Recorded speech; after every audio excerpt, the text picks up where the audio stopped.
So, ayun, as we discuss, ayaw mo na nung no, yung...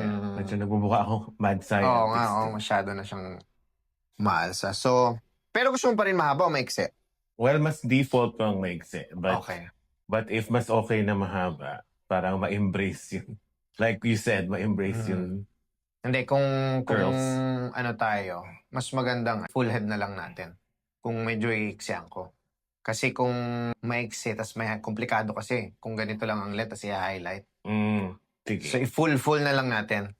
Anyway, mas ano yun, mas may dating kung tumubo yung itim. So, cut ko muna and then kulayan natin. So, yung color, okay sa'yo yan, yung idea na yun. Rose gold. Yeah. Ano bang labas nun with... Iba-blend ba yan? Ganun ulit ang process na. Iba-blend muna and then papatungo ng rose gold.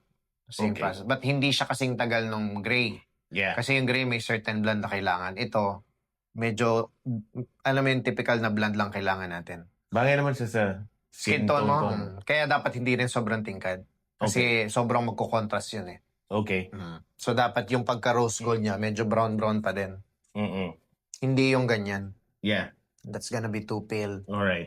So I was thinking around this area lang. Okay. Perfect. Okay, sige. Pa-wash ko, cut ko, and then color na tayo, ha? Alright. Ayan, so... Grabe, bagong tuklas. So, rose gold na may peach. Okay, so yun. Suggestion ko, yun nga sabi ko. Parang feeling ko mas bagay siya talaga sa neutral. Okay. Ah, Sige. subukan mo, ha? Yes.